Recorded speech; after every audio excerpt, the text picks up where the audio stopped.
বাংলার মুসলমান, পাকিস্তানের মুসলমান, আফগানের মুসলমান এবং সাথে সাথে ভারতের মুসলমানরাও তোমাদের বিরুদ্ধে সংগ্রামে ঝাঁপিয়ে পড়বে ইনশাআল্লাহ। ফিলিস্তিনে এসে উদ্বাস্তু হিসেবে বসে আস্তে আস্তে ফিলিস্তিনিদেরকে নিধন করে করে ফিলিস্তিন দখল করার ষড়যন্ত্রে লিপ্ত।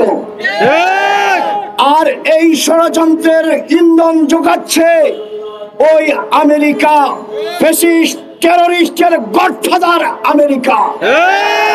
আমরা বলবো ফিলিস্তিনিরা আমাদের ভাই। ফিলিস্তিনিদের এই হত্যাযজ্ঞ বন্ধ করার জন্য প্রয়োজনে সারা বিশ্বের সকল আমেরিকা এবং ইসরায়েলের বিরুদ্ধে জিহাদের জন্য প্রস্তুতি গ্রহণ করতে হবে।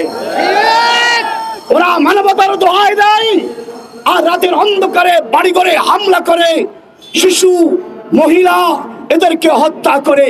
শিশুদের কি অপরাধ? ওরা কি অস্ত্র তুলেছে ইসরায়েলের বিরুদ্ধে, ইহুদিদের বিরুদ্ধে না আমেরিকার বিরুদ্ধে? ওরা নিরপরাধ শিশুদেরকে হত্যা করে রাত্রি বিরোধের মানবতার বিরুদ্ধে, মানবতার নামে ওরা মুসলিম নিধনের ষড়যন্ত্রে লিপ্ত।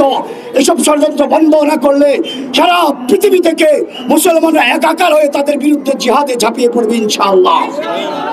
ভারত নিজস্ব কিছুই নেই, ভারতকে সাজিয়েছে মুসলমানেরা। আর আজকে মুসলমানদের বিরুদ্ধে তোমরা অস্ত্র তুলো। কুতুব মিনার মুসলমানদের তৈরি করা, দিল্লির লাল কেল্লা মুসলমানদের তৈরি করা, আগ্রার তাজমহল মুসলমানদের তৈরি করা, আর বিশ্বের শ্রেষ্ঠ সম্রাট আওরঙ্গজেবের সমাধিতে তোমরা হামলা করার চেষ্টা করো।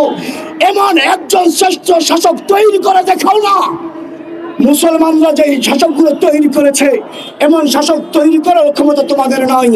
যদি তোমরা ভারতের মুসলমানদের বিরুদ্ধে আন্দোলন সংগ্রাম, মুসলমানদেরকে হত্যাযজ্ঞ বন্ধ না করে মনে রাখবা, বাংলার মুসলমান, পাকিস্তানের মুসলমান, আফগানের মুসলমান এবং সাথে সাথে ভারতের মুসলমানরাও তোমাদের বিরুদ্ধে সংগ্রামে ঝাঁপিয়ে পড়বে ইনশাআল্লাহ।